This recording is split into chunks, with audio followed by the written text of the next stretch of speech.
Hey Gossip Ghouls, welcome to the Hot Ghouls Club, and if you love true crime and creepy cases, tap follow so you never miss an episode. As always, I'm your host Jamie. And I'm Tara. Why do I always forget that? That's okay. Every single time. But you always remember. Even though you forget, you always remember. So it comes back to you. So I have the Jeep. Oh, that's yeah, right. you do. So I brought my car in to get fixed. And my dad has Sirius XM. Mm-hmm. They have a Dateline. They have a fucking Dateline station. Are you serious? That's really I'm cool. stuck on Dateline. Even though every Dateline they've played I've heard before so far. Not loving that. So I did put on the Disney hits. And Fabulous by Sharpay was playing. That's crazy. Fantastic. And Great then choice. in So you are a Disney adult. I'm not. I really enjoyed that conversation last week. Oh, and she has a goofy Mickey shirt on, and it's like, I'm just really not into Disney. Yada, yada, yada. Coming from the girl that put on the Disney Channel to listen to. I didn't live on the Disney Jammed Channel. on to I Sharpay. have Sirius for the first time in my life, and I have it temporarily. I'm browsing. I was hoping a song from Mulan was going to show up. First choice Dateline, second choice Disney. No, I actually went to Dateline, and then I went to several political ones, and I listened to Yuck. all of the great things that are happening in the world right now with, all the great things that are, someone's president. I feel so Not ours. Not mine. I feel so safe. I feel so safe. I actually saw a shirt that said red, white, and blue, heavy on the blue. Heavy on the blue. I was like, I like that. Period. Oh, that is cute. Slay. Period. It took me, I was like, makeup? But yeah, so that's what I have now. So I have the Jeep. I'm flying. That's fun. Well, I hope Mulan comes on for you on your I way hope home. so too, because it in ain't between right. all the other. The politics, Dateline. Only Disney. She's going to go back to Radio Disney and Disney Sirius hits. has commercials. Does it? Don't you pay? What is he paying for? What's the point of it? I had Sirius for years, and that was not a thing. Well, maybe just Dateline has commercials. Yeah, you had Sirius when Sirius was new. My dad has had Oh, Sirius yeah, that's true. forever. He bought his So did one my Ford truck, brother Ryan, yeah. just never went back, Yeah. and he hates it. I'm He like, hates you it and know, he's Just still with it. cancel. you could do Spotify, bro. You don't even know. Your horizons could open. I just listen to radio. I just listen to the radio. I accept Yes. what's ever on, and I click through 8 million things, because a lot of times it's like 90% commercials. Right. It's 10% music, and 2% songs that you actually like. And you're not really into music. No, no. So I do accept the radio. Like, this is what I kind of deserve at this point. Yeah. I love the radio. I mean, not the radio. I love music. Yeah, you guys like Yes. your music people. I'm a Yes. music girly. Yeah. For sure. Chat, drop it below a comment if you too aren't really into the music. Or if you are, comment that as well. Yeah, that one is all the comments. Yeah. Speaking of comments, I'm gonna comment on the winner that we have to pull right now. The giveaway. Did you comment? Did you like? Did you share? Did you follow? Subscribe? Do you love us? Do you keep posters of us up in your room at night? We are picking our very first winner for our very first Hot Ghouls Club giveaway. Right now, So excited. in real time, January, June. January. Jamie's, Oh my God. Time slip. Are you guys ready? Okay. Oh, I'm ready. So Ready what, for you the have winner. all the names in like a name generator? I'm giving it to Chet, aka ChatGPT, Oh. To pick a winner? to pick a winner. That's a lot of power for our first ever employee. I know. Wow. Our other employee has a lot to, Yeah. Chet's what's that called? Competition. inferior, Brett. Yeah. Yeah. Okay, ready? Let's go. They're doing it. And the randomly chosen name is Sleepy Mushroom X. Oh, Get it, Leah! Yay! Congratulations, Leah. Chat's so fun. They were like, let me know if you want me to pick another. Pick another. No, just she's kidding. perfect. No, she's perfect. Yes. She gets her little hat and her little bag. She can bring it to work. This is perfect. And even better, we don't have to use postage. We can hand it to her. Love, love, love, love, love, love, Well, love. congratulations, Leah. You Congrats, have Lee. to wear the hat every day for a year. And thank you to all the other 8, or I guess 17 contestants that tried. We appreciate you guys all sharing, liking, and commenting. That was really, really great to see all the work. Yeah, that, thank you guys so know. much. The interactions were crazy. It was so nice to see. Got a couple of extra listeners, so I really enjoyed that. Oh, shout out to the new listeners. Hello. Hello. Hello, governors. Hello, governors. Well, welcome back to Hot Ghouls Club. Welcome back to the Hot Ghouls Club. I'm Tara. I'm Jamie. And I'm Alyssa.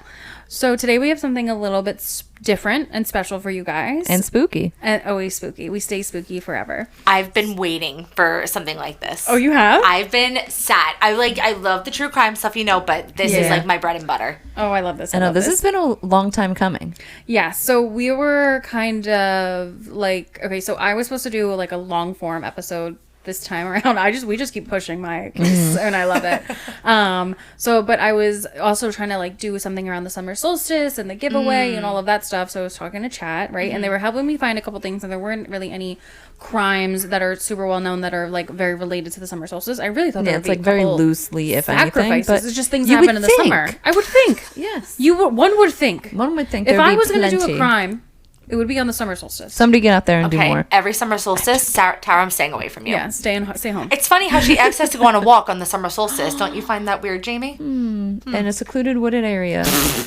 And how many times I was like, it's just us. Just follow me to this random little area, this random little location deep in the woods. Come with me, my children. There's no trail to get through. You just have to walk through Well, I had to feed some souls to my my swan god. And your crows. There was a My few crows. of your crow The babies crows there. that were following us. Tara. Oh my god, I'm so sorry. Anyway, Okay, good to know. Thank you. So yeah, I was looking at it and then sort of got an idea to do 2 or 3 small cases, but I was like, you know what?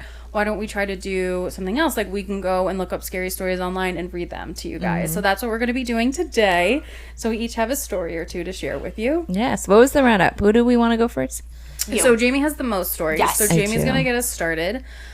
And I am sad. I'm ready. Scare me. I'm so ready. I dare you.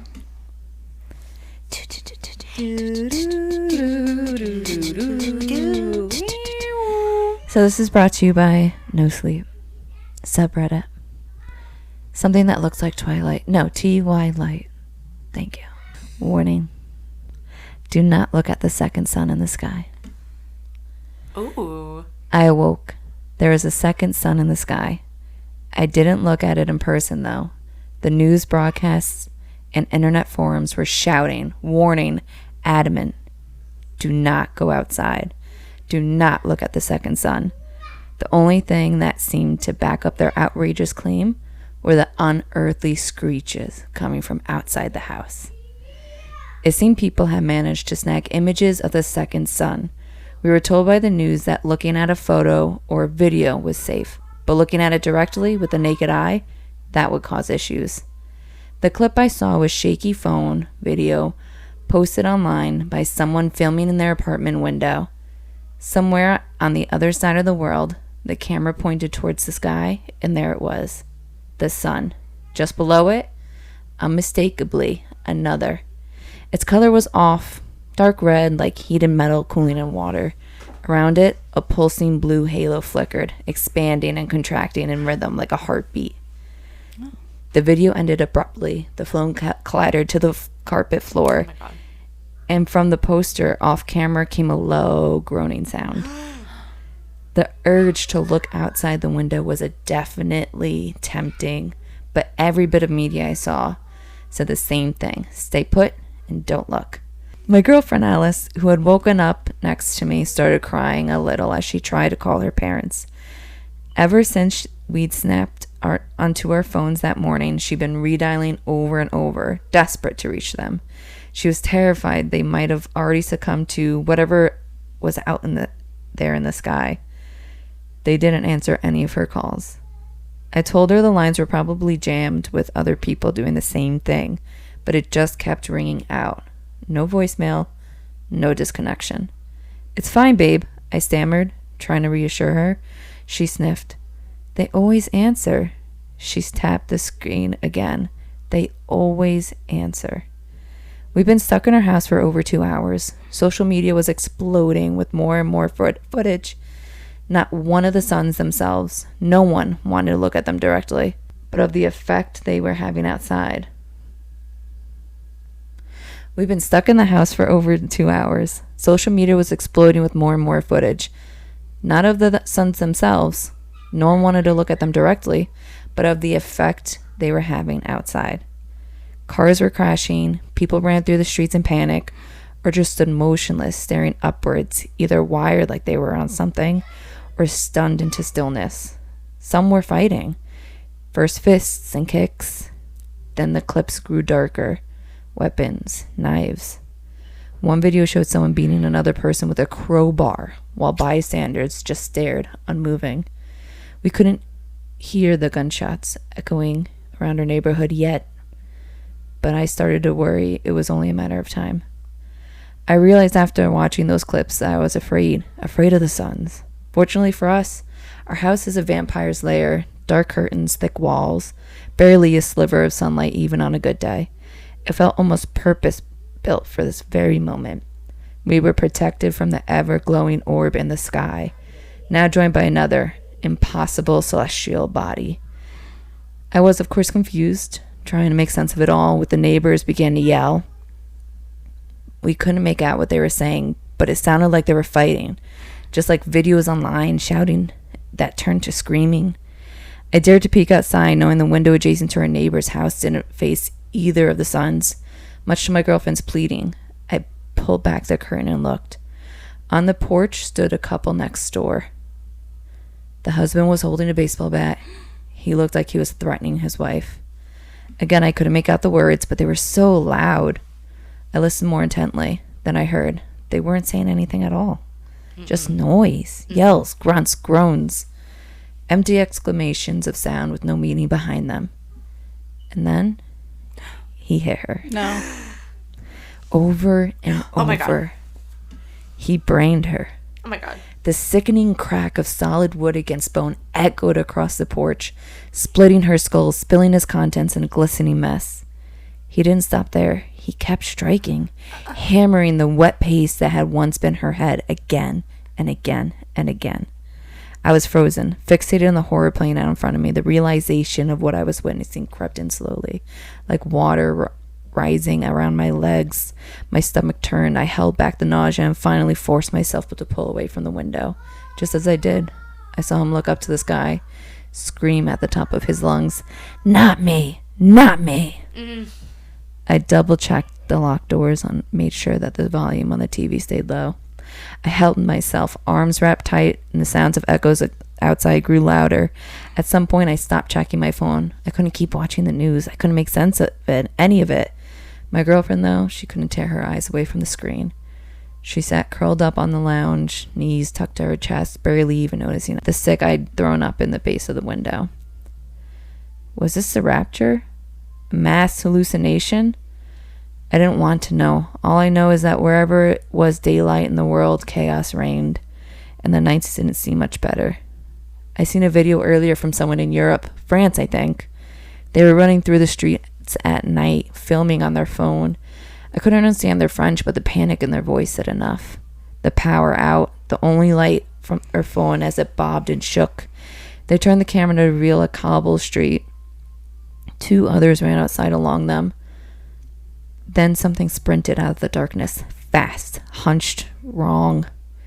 It speared one of the runners straight through the chest and dragged them screaming into the side alley. The camera ripped around to the poster's face, sobbing, shaking. They muttered something through their tears, while behind them came an unmistakable sound of tearing flesh. The video ended there. I hope they made it out somewhere safe, but I don't know. For the next few hours, silence reigned. Only the whispers on the television broke it, soft and distant, playing a new footage of the twin suns as they crested high in the sky. Alice couldn't stop watching. She sat in front of the screen, still and silent, waiting on her phone to ring. I, on the other hand, was racked with a sense of agency.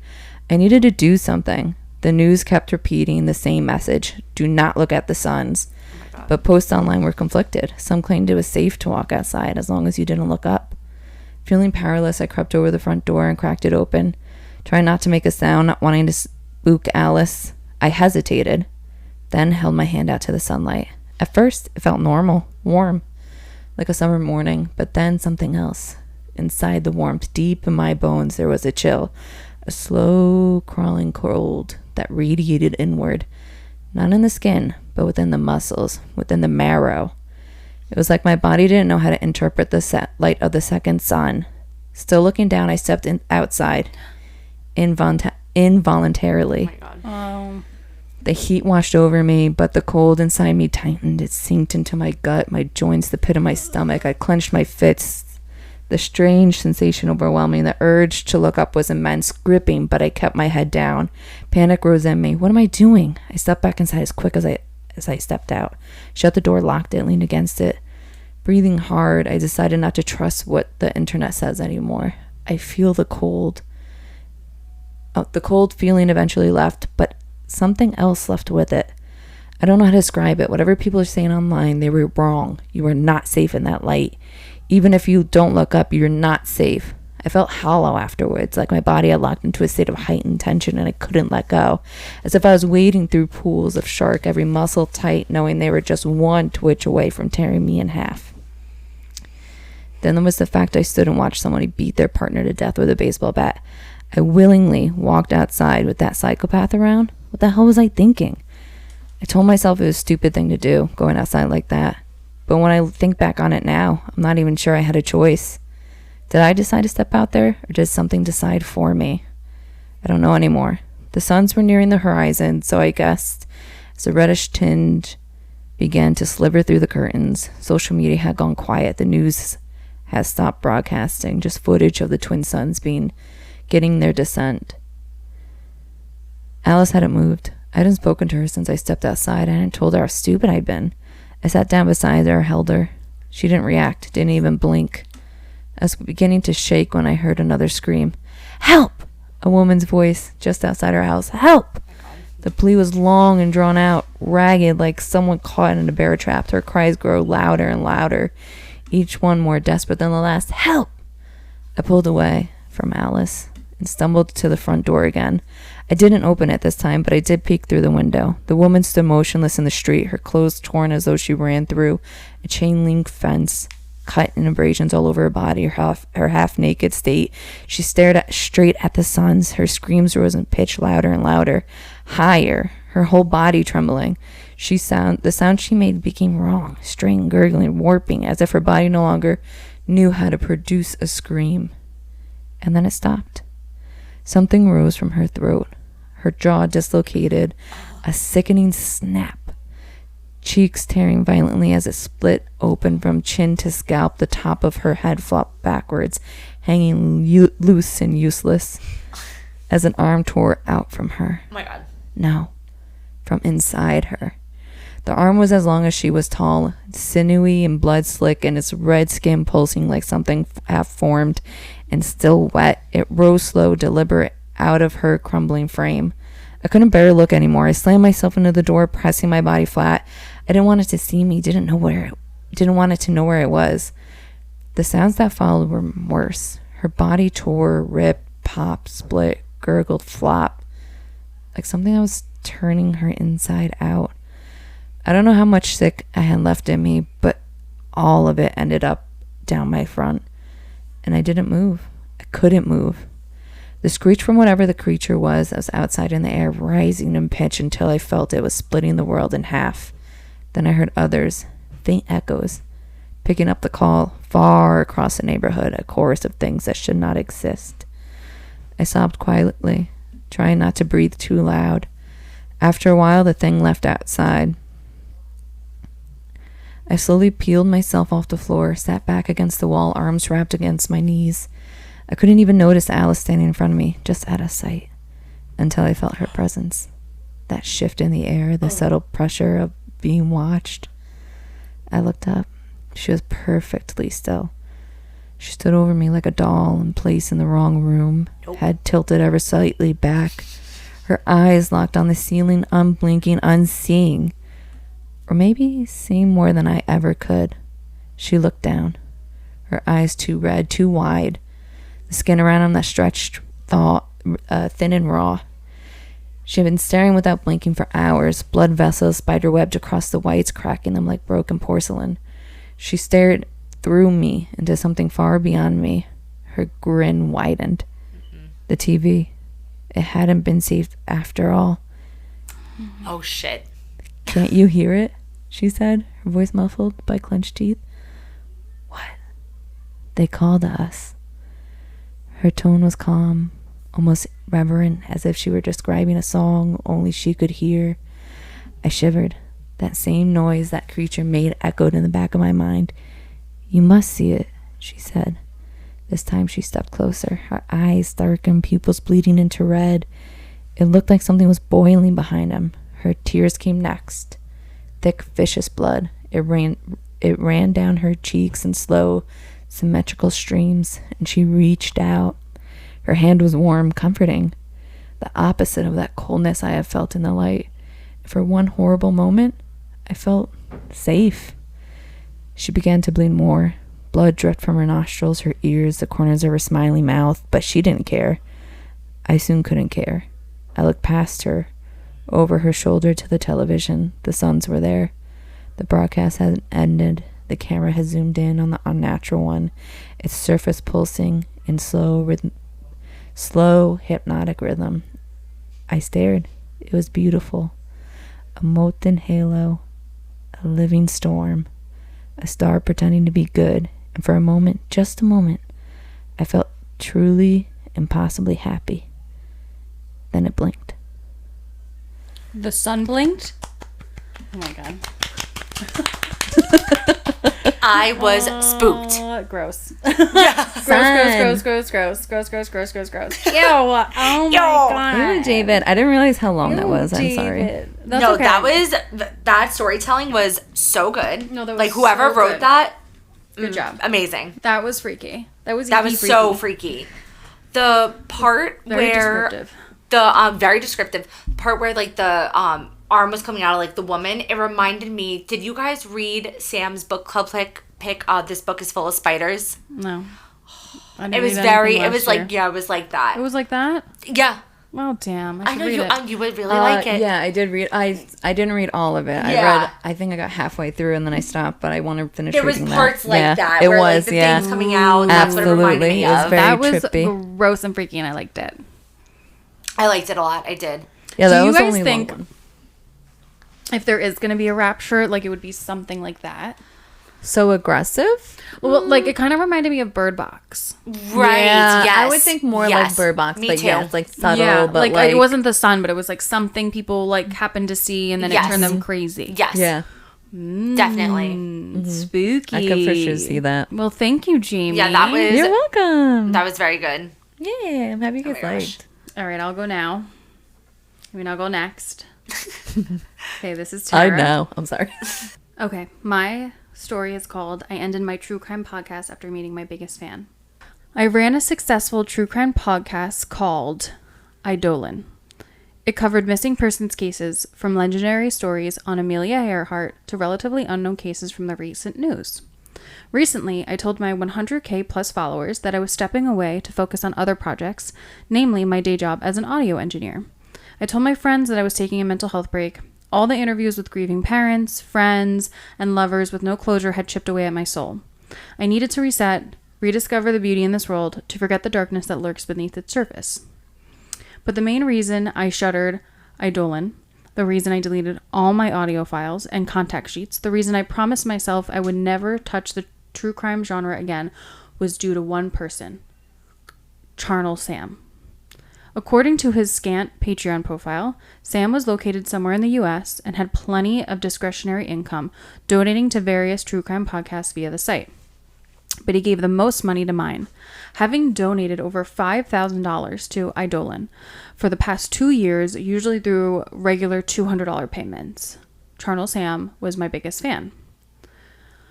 My online conversations with Sam were brief and professional. I sent him a nice, personalized thank you message each time he donated and would announce his username at the top of my credits after each episode. Most of the time, my messages went unanswered, but one occasion, he would respond with a single cryptic sentence. It was always the same. Light floods the grateful frame, catching moments gifted by time. I had no idea what that meant or what it had to do with my podcast. It might have been part of his online signature, perhaps some famous quote missing an attribution. But if that were the case, why only send the attribution and not an actual message? I never thought much about it. I was just happy to receive such large and consistent donations. So would we. Charnel Sam wanted to send me a cryptic quote now and then. He was more than welcome to. But everything changed a few weeks ago when I received this. Hey, Brian, I have some information I think could help solve the Bertrand hikers mystery. I'd recently re-aired an episode on the Bertrand hikers, 2 teenage girls who mysteriously vanished while hiking in the Bertrand Nature Preserve in northwestern Georgia, an area not far from my home in the Atlanta suburbs. The case was one of the most popular stories and the main one that launched my podcast. The disappearance of Heather Simmons and Alicia Gunderson is one of those local legends that everybody I grew up with knew about but never received much national attention. As such, it was a relatively unknown missing persons case when I recorded my first podcast on it. Though the girls were teenagers, they were not the attractive white blonde teens that received most of the media's attention. Heather was slightly overweight for her age, with lots of bushy curly hair. The popular girls at school picked on her, calling her Shamu. That's so fucked up. Alicia was pretty, but still an outsider in the small town of Bertrand. She was biracial with a white Norwegian father and a Nigerian mother. Her family had recently moved to America from Bergen, Norway, and she spoke broken English. Both girls were 16 at the time of their disappearance. They became friends at Bertrand High, where they shared a homeroom. They played soccer and loved bands like Nirvana and the Smashing Pumpkins. They stayed up late watching John Carpenter movies and binging on popcorn and Kit Kats. They got straight A's in all of their classes. They dressed up as Beetlejuice and Catwoman for Halloween one year. They were inseparable. Alicia was planning to go to Harvard Med and become a dentist when she grew up, and Heather wanted to be a wildlife photographer for National Geographic. More on that later. They weren't popular at school, but they had loving families and they always had each other. On October 17th, 1998, Heather and Alicia biked from their homes to the Bertrand Nature Preserve, a massive park covering 80 square miles of dense forest that blanketed the low-lying mountains of the Appalachian foothills. Witnesses at the visitor center say they saw them arrive around noon that Saturday. They told their parents they were just going for a short hike up to Bald Head Rock, a scenic lookout about 3 miles from the parking lot where they chained up their bikes. Tons of people hiked the trail on the weekends, and the girls were planning to be home well before nightfall. In fact, Heather and Alicia were planning to see the movie Practical Magic with Sandra Bullock and Nicole Kidman later that night at 8 p.m. But 8 p.m. came and went, and the girls' bikes remained untouched in the parking lot. No one had seen them. No one had heard from them, and by then, Heather and Alicia's parents were frantic. They had already called 911, and a couple of officers had gone out to the Bertrand Nature Preserve to search for the missing teens. All they found were bikes still chained up outside the nature center. Over the following weeks, a huge search party combed the mountains. Hundreds of volunteers and search and rescue personnel checked behind every tree, looked within every bush, and turned over every rock, searching for clues. They found nothing. Eventually, the news reports stopped. The missing posters on telephone poles and outside shops started to fade, fall off, or even passed it over with flyers advertising local bands or politicians running for upcoming elections. As sad as it was, the case would have disappeared into total obscurity were it not for a strange discovery almost 2 years later. In 2000, a local Boy Scout troop was camping in the Bertrand Preserve when one of the kids stumbled upon a rusted single lens reflex SLR camera, half buried in the dirt near the campsite. He didn't know it then, but that boy had just discovered Heather's most prized possession. She'd taken the camera with her on that fateful day in October, 2 years prior. Oh my gosh. When the authorities developed the camera's role, they did. Oh, stop. No, I already know. When the authorities developed the camera's role, they uncovered a breakdown of that day's events. The first half of the pictures are known colloquially as the day shots. These pictures were all time-stamped on October 17th, 1998, likely taken over 2 to 3 hours while the girls were on their hike. The photos showed squirrels scurrying around the canopy, alien-like mushrooms growing on the moist ground, and various angles of Alicia hiking up Bald Head Rock. There were shots of Alicia silhouetted against the afternoon sun and others showing her disappearing into an endless forest. Heather had a good eye for composition, and she knew how to make the most of natural lighting. It's sad looking at the day shots now because you can see the raw talent of an artist finding her voice. She would have made a great photographer had she come home that day. Another thing people noticed was the way Heather captured Alicia's beauty in the photos. The way she brought out her best friend's hazel green eyes and accentuated her sharp facial bone structure using a juxtaposition of light and shadow. This was already speculation among their classmates that Heather had a crush on Alicia. Some even believed they were a couple, though there was no evidence the two girls had ever hooked up. Some speculated that Heather may have killed Alicia after she rejected Heather's advances and then Heather killed herself, but there's no evidence of this from eyewitnesses or the photos themselves. What was clear from the day shots was both girls had a zest for life. They were having fun and goofing off. There were even some forced perspective photos of Heather and Alicia pretending to eat a downed tree.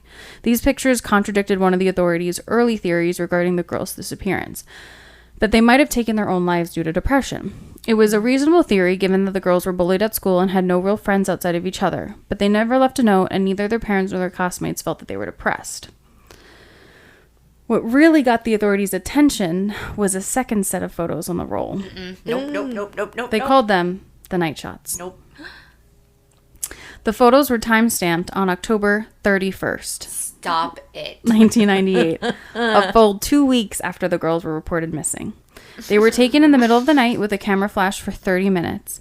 Creepiest of all was the subject matter. The night shots were completely random images of the forest, tree limbs, bushes, rocks. There were no signs of civilization in them, just endless darkness beyond the foliage caught in the camera flash. Ew. Many of the pictures were out of focus, showing random green and black blurs. The most famous photo was a close-up of what appeared to be the back of Heather's head. Her curly hair filled the frame. Amongst those bushy strands was a dark red streak. Blood. Jeez. The photos on Heather's camera were never officially released to the public. They remained sealed in evidence until sometime in the late 2000s, possibly 08 or 09. That's when somebody leaked them to a now defunct true crime forum called Missing Inc., and they eventually found their way to Reddit. Once people saw the photos online, the Bertrand hikers case took on a whole new dimension. Suddenly there were dozens, then hundreds and thousands of posts discussing the case and providing theories behind the girls' disappearance. All of them were centered around the night shots. There was a popular theory that the girls had gone off the trail and become lost, and the night shots were a way of signaling rescuers with the camera flash. There was a massive search on Bertrand Nature Preserve on Halloween in 98. The search and rescue personnel were likely close to the girls at the time. Another popular theory was that the girls became incapacitated. Perhaps they had gone lost and then fallen off the trail into the dark. Both girls were too injured to hike. Many believed Heather had died from her fall, and Alyssa used the camera to see her friend and get a bearing on where they had landed. Some armchair sleuths even believed Alicia had killed Heather, given the close-up of Heather's bloodied scalp. Though there was no clear motive for such a crime, jealousy, a verbal fight that escalated into something physical. Perhaps Alicia pushed Heather, causing her only friend to accidentally fall to her death. Alicia, overcome with guilt and worried that she would be arrested for murder, then took her own life, but not before providing confession in the form of random photos. I didn't believe such theories. Hi, Sam. Thanks again for all your support. I'd love to see what info you have on Bertrand. An hour later, he sent a reply. Would you mind meeting up at Coffeeland on the corner of Weston and Whitsett? This caught me off guard. When I received Sam's message, I was staying at a hotel in Atlanta for a true crime convention.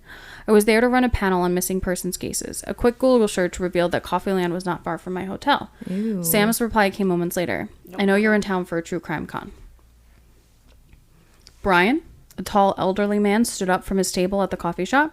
He was balding with silvery hair and a trimmed beard. He wore a nice sweater vest, khaki pants, and horn-rimmed glasses. The man reminded me of a college professor. Yeah, I said, shaking his offered hand. It was soft and smooth, like he used a lot of moisturizers. My name's Samuel. Please, have a seat. Can I get you anything? We both got coffees and returned to our table. The tiny shop was busy with locals coming and going. Students and amateur screenwriters sat at the nearby tables, their heads buried in their laptops. I must say, I really loved your take on the Bertrand hikers mystery. It's the only one I think is close to the truth. Thanks, I said. My podcast presented a different take from all the others that covered Heather and Alicia's disappearance. I concluded that someone had kidnapped and likely murdered the girls, and the night shots were taken by the suspect. But the evidence I presented was not in the night shots themselves. Rather, it was in the day shots, the ones most people just glossed over.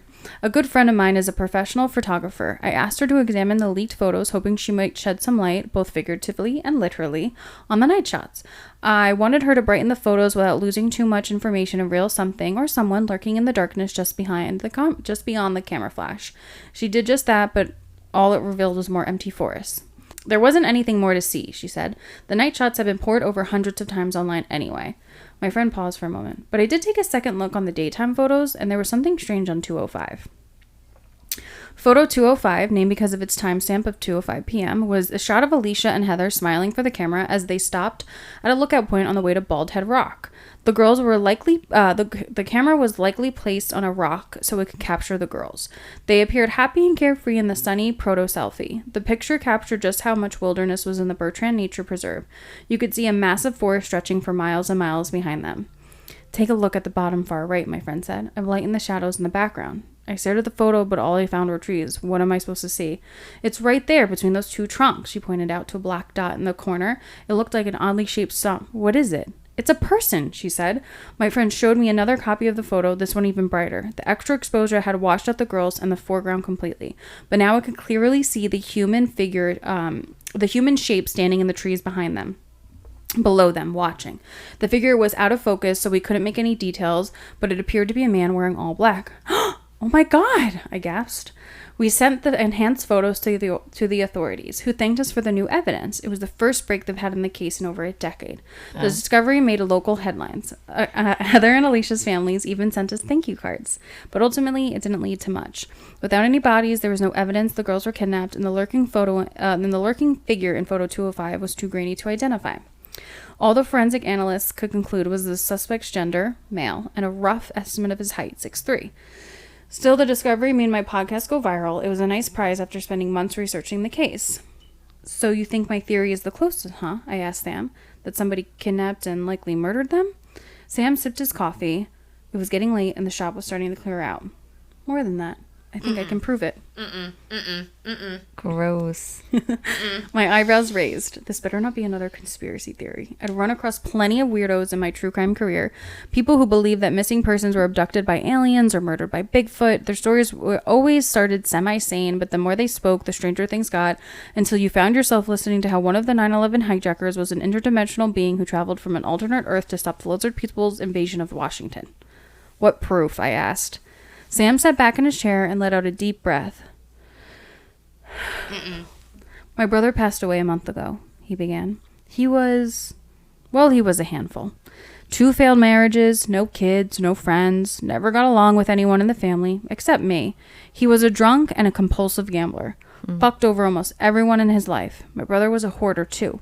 Spent most of his life roaming the country, working odd jobs in construction, and living out of a beat-up RV. When he died, I was stuck with the unenviable task of clearing out all the junk he accumulated in his 65 years on the earth.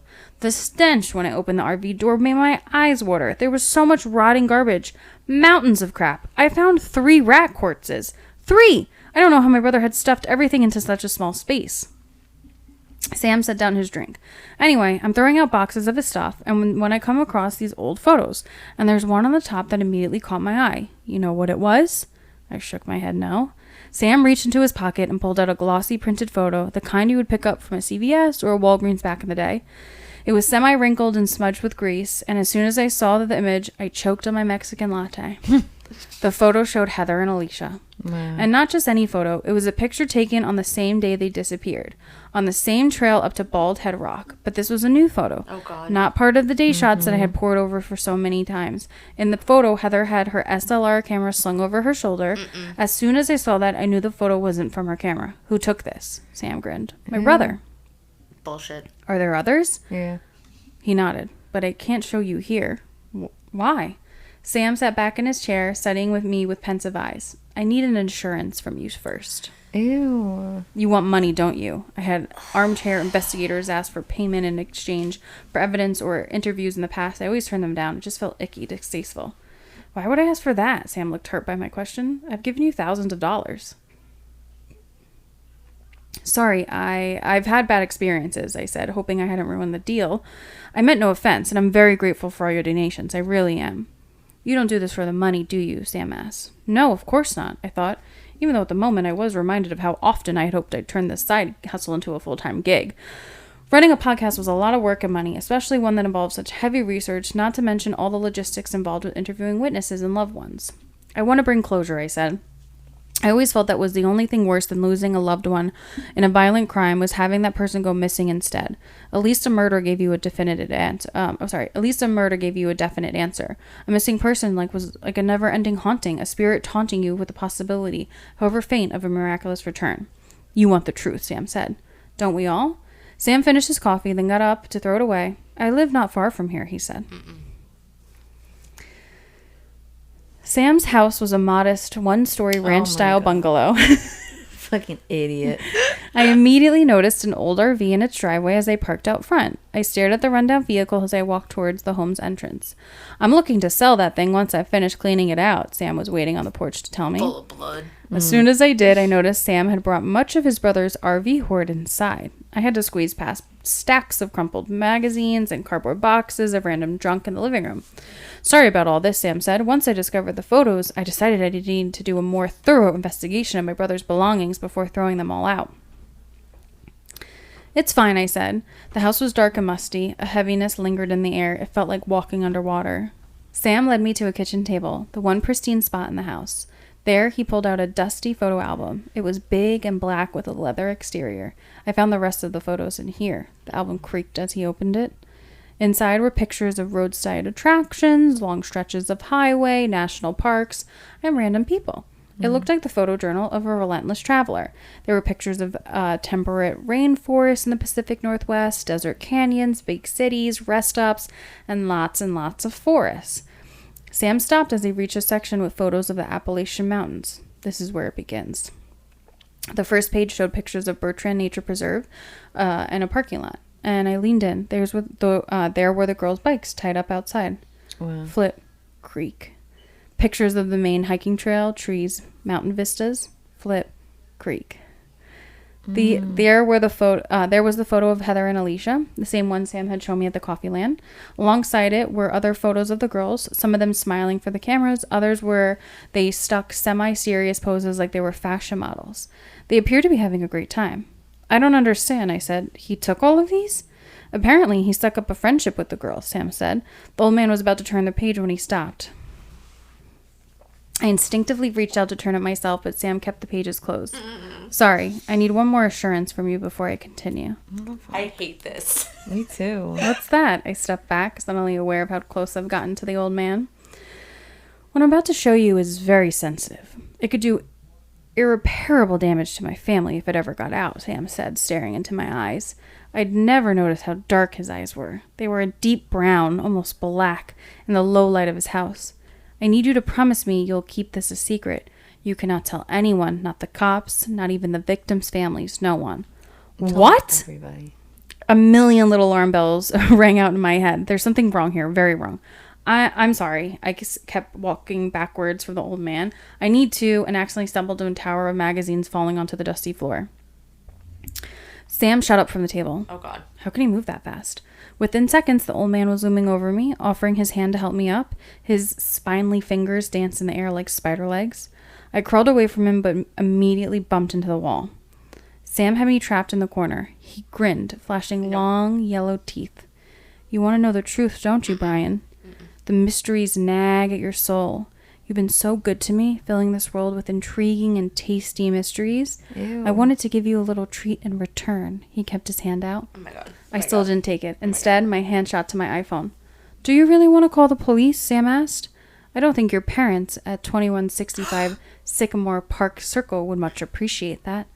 How did you? I know all about you, Brian. I know the apartment where you live. I know the last girl you dated. How late you stay up editing your podcast every Thursday. Oh, my God. You don't have a brother, do you? I slowly got to my feet, Yeah. iPhone still in hand, finger hovering over the emergency call button. I don't want to hurt you, Sam said. I brought you here as a friend. Besides, you're not even my taste. Ew. Oh, my God. I'm not your friend, I said, but my voice was low and weak, barely above a whisper. I wanted to shout, to scream. I wanted to deck the old man with a sucker punch, but all I could do was stand there, stiff as a corpse. I won't... You won't what? I won't tell anyone, I said, putting the iPhone back in my pocket. I swear. Oh, my God. Very good, Brian. Very good. Sam offered for me to take a seat at his kitchen table, but I stood right where I was with a clear shot to the front door in case he tried anything. Fine, you can remain there. Sam grabbed the photo album and held it up for me to see its contents. He turned the pages. Creak. At first, I thought someone had scrawled over the photos with a red marker. But then I realized the crimson was part of the photos. Each shot a different angle of the girls lying in a dark forest. They'd been ripped to shreds, limbs torn off, intestines splayed across the dirt. It was like a pack of wolves had killed them. I hunched over, fighting the urge to vomit. They didn't see me coming, Sam said calmly, but they heard me, out there in the dark, trying to capture my true form on film. I didn't like that. What are you? I stepped back closer to the exit. They say fear spoils the meat, Sam said, closing his album of horrors. But when you season it like I do, it only gets tastier with time.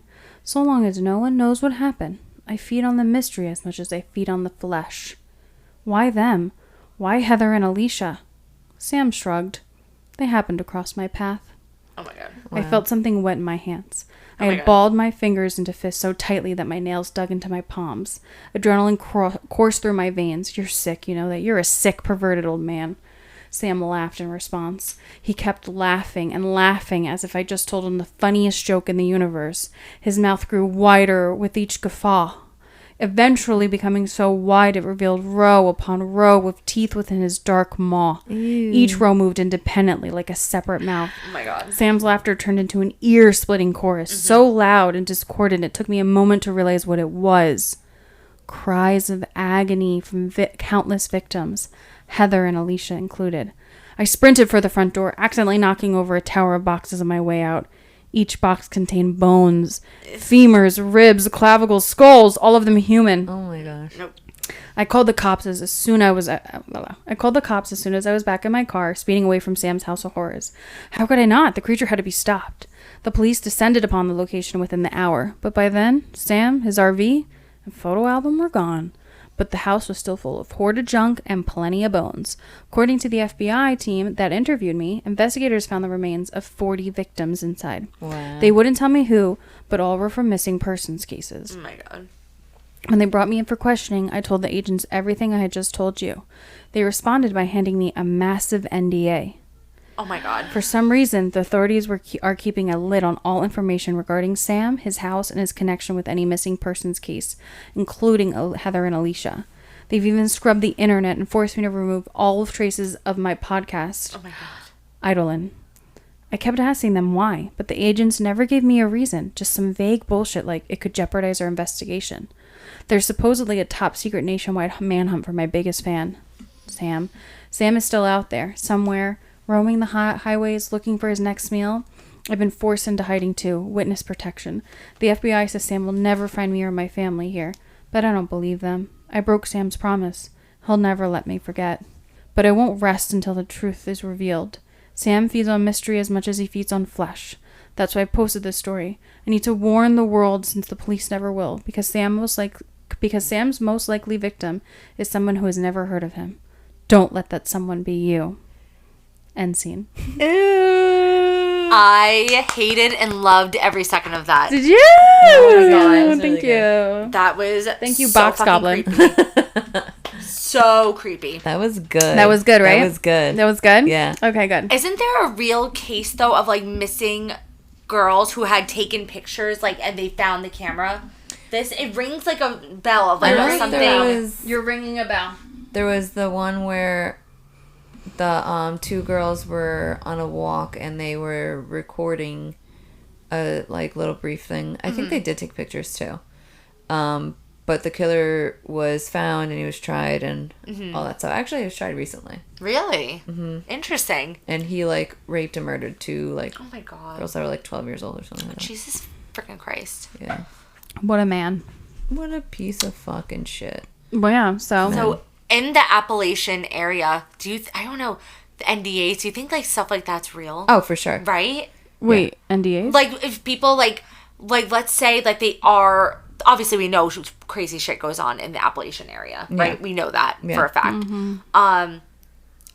Obviously there are things that the police and government like don't tell us, right? And what if someone came across something, they had to sign an NDA, be like, you can't like tell anyone this, you know what I mean? I'm sure like there's probably villages and shit in the Appalachians, and if like somebody stumbles across it, right, they probably don't want other people to know. That's where my Or they're no, just I gaslight don't the think fuck there's out of like you. just villages that you have to sign NDAs for. maybe not villages, but like There's totally things like that out there. But do you think that there are supernatural things, or do you think that they're just like super warped humans, like Hills Have Eyes type people? Both. All. Oh shit. I think both. All of the above. Would you ever go? No. You would ever go to the Appalachian Mountains? No. We're going. That's stupid. I don't even know why I asked you guys like you had a choice. We're going. There's some beautiful places in them Appalachian Mountains. We're renting a cabin. We're going. Fucking fugly ass people looking to fucking murder you. I And can't keep wait. We'll keep you alive to keep having more babies. They're Fill me waiting. up. They're waiting. And then all of a sudden your toenails are really long and you're starting to have your like fucking 14th baby and your toenails are digging in all raptor like trying to get some sort of like purchase on pushing out a whole entire child. It's crazy. I gotta love the Appalachian. What's the other way we say it? Appalachian? Appalachian. That's how they say it. Because they never had an education. The Appalachian. The Appalachian. Coming over to the Appalachian. Okay. So I went a little off course because that's what I do. Yeah, of course. Right. So this is a true story, the one I'm gonna say. I'm sorry. It's not a ghost story. I mean, it is a ghost story, but it's like a true story. No. Sorry. So this is gonna scare you even more. You're welcome. No. Okay. I got this from the paranormal Reddit, where people tell their true paranormal experiences. Mm-hmm. Okay. So this is from the user. Sorry, one moment. Come Slut Daddy. I feel like usernames on Reddit are so unhinged. They are. Unhinged. They are. Okay, this is from the user Luna Blaze. What sense? Nice. Yeah. G. Rated G. Yeah. So here it goes. I was driving alone on my way home. It was about 10 p.m. and I just dropped my kids off with their dad for the weekend. He lives about 30 miles away from me. I had my radio on. I love these nighttime drives because they just bring me peace. The road I was on, I take every single day of my life. Literally every single day. I'm very familiar with this road. I know it like the back of my hand. The road is a back road that leads from my town my kid's father lives in straight to my town. I always choose taking the back road over the interstate because they're always doing road construction, and the interstate is restricted down to one lane, with the other lane becomes oncoming traffic. So anyways, I was driving along, radio blasting, and only about 10 miles from my house when the radio went completely static. No. Okay. Reject. And when I say static, I mean that weird, static sound, and then it went silent. Ew. No. I looked around, and all of a sudden, I couldn't recognize where I was. What? I hadn't made any wrong turns. Keep in mind, this is the road I travel on at least twice a day to get to work, to drop my kids off, etc. I know for a fact where I should be. The landmarks were all the same. Same hills, similar tree lines, but the buildings that were there before were all gone. And the road looked old. It wasn't the blacktop anymore. It was just compact dirt. I slowed down just to take it all in. There was a wooden structure on the side of the road. It looked maybe like an old cottage house, and I had never seen it before. Strangest thing about the house was there was an old buggy outside. And when I say buggy, I mean like that horse and buggy type thing. But like a horse and buggy? Mm-hmm. A little further ahead, I noticed a light. When I got closer, I realized it was a small little fire outside the front of the structure. The structure was very similar to the other, and it looked very, very old. I believe it was a house. Next to the fire was a man. He was dressed in old-time clothes, and I stopped to look at him because I was shocked. He had on suspenders, a white shirt, a very long beard, and he noticed me and ran back inside. Yeah, you scared the shit out of him, ma'am. If you time traveled. Coming in here looking crazy. I know, right? It's like she's Skins scared, out. but he's like, you're up in my world. What Man, is put this some clothes on. witchcraft you got going on here? Witch! They really did burn witches, didn't they? Yeah. I mean, if This it was is people why. from the future, I would understand the scare. I do get. Can you imagine if you just saw this truck come? Person in full nylon? Like we just like Absolutely we're not. standing outside. No, I'm thinking of being the man. We're standing outside and Right. a hovercraft from Right. the future just comes down and is like looking at you like you're Yeah. crazy. Meanwhile, you're approaching me on my land, my area. This is my I'm enjoying a land. nice fucking fire outside. Okay. So, okay. I started to pull away when he came back outside, but this time was with a woman. The woman was dressed in one of those dresses that had a bell out at the bottom. It was like they were from a total different century. He pointed to my vehicle, and his wife, or whoever she was, covered her mouth with both hands like she was in shock. It's almost like they'd never seen a car before. At least not like one like mine. I drove a 2017 Yukon. Sly. So, I don't know what that anyways, me either. She was like, she called it a mom vehicle. Oh, okay. Anyways, the man and the woman just stood there with huge looks of disbelief on their faces. They seemed scared, honestly. I pulled away and just kept going, and I noticed that nothing was the same as how I remembered it. Literally nothing. There were no street signs anymore. Side roads that were once there were completely gone, only to be replaced by fields. And I knew for a fact I was not going the wrong way. It's literally just a straight shot from my kid's father's house to my house. Once you get on the road, you don't even have to make any turns. It's impossible to get lost. There were wells on the side of the road that I have never seen before. Structures that looked like they were from the 18th or 19th century houses. Sorry, I'm not really familiar with centuries, is what the Reddit user says. There were horses tied up on the prairie. There were horses tied up, fires going, people dressed in old-time clothes, and nobody had a car. Fuck it, I'll stay. Twist my arm. Yeah. Everyone that saw me pass by looked petrified. Even the air felt different. Everything was different. Cleaner. I kept driving for 3 or 4 more minutes, panicking. Past a few more structures. Some of them looked like little stores, and then all of a sudden, boom, my radio comes back on. Ooh. The air feels normal again. I look around, and I'm right where I'm supposed to be. I'm driving on the road I knew I had been on the entire time, just a little further down, and everything looked normal again. Even like in the rear view? Mm-hmm. Keep in mind, I did not make a single turn, not one. The road is a straight shot, like I've said before. The road didn't look old anymore. There were no more old houses, no more strangely dressed people. I was so confused. I pulled my truck over, I did a U-turn, and went back. Only to find nothing out of the ordinary. I know what I saw. It was not a daydream. I did not fall asleep. None of that. I made eye contact with the guy in the suspenders when he grabbed his wife to show her my vehicle. I've lived here for my entire life, 25 years. There are no Amish communities. They're about 3 hours away from me, but none here. I was going to be like, girl, you assembled into Amish community. Right, exactly. But I don't think they would be shocked. Right, because they know about the modern world. Absolutely. Yeah. I have taken this road 2 times a day for the last 10 years of my life.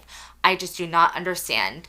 I don't know what happened to me. It's almost like I stumbled across an entirely different time or place, or maybe slipped into some sort of portal. I do not know. I have a question. Yes. How do you guys feel about the theory that like time doesn't exist? I feel strongly and like about we're it. just like very parallel with everything. Yes. Like everything's just running. So there like almost must have been like a trip in the time space continuum. Correct. Whatever the hell it is. It's just like it's like a wormhole she accidentally went into. Yeah.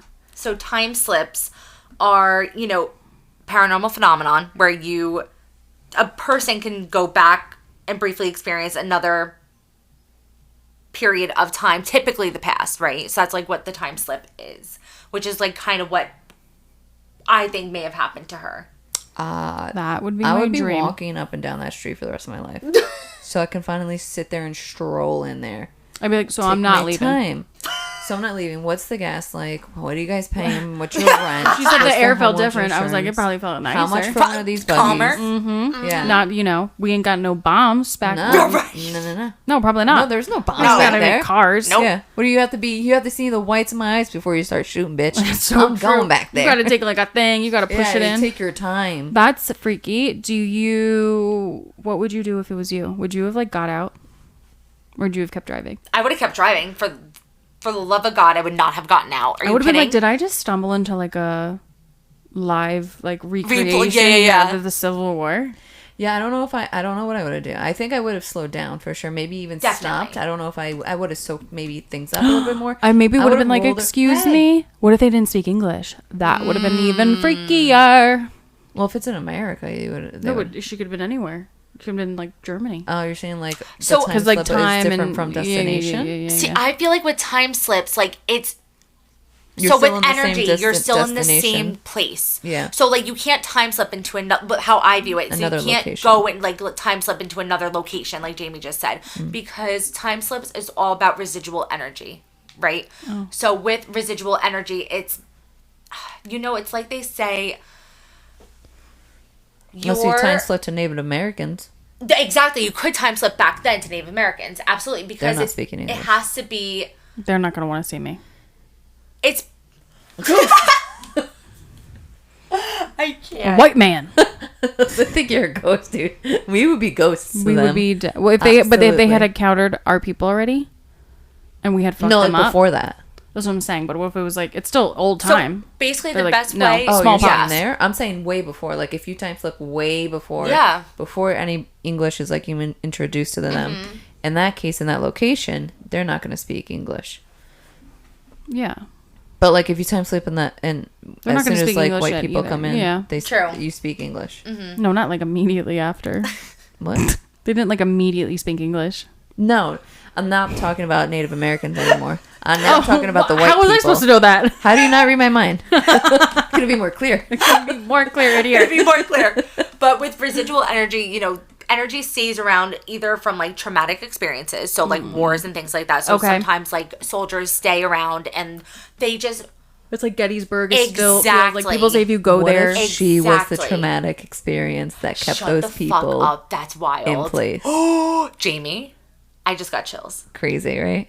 What a bitch. No, just kidding. Fucking bitch, ruining their lives. Literally kept them there forever. True. Another thing with like residual energy is just repetition. So if someone did something, like a butler did something every single day, right? They just waited Yeah. on the same family every single day. Like that energy just keeps going on and on and on forever, kind of thing. Like that they're just used to that like repetition. And then the other thing with residual energy, they say it's like historic weight, so like very older places, like if we went to like a Native American site, like we were just saying, or just anything like Like that. the Holocaust. Stonehenges. So And exactly. no, our not girl like was able to Holocaust. get back to Jamie Right.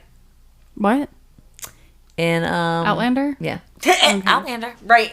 But it's just like imagine like the walls that we're in right now, just remembering everything that happens.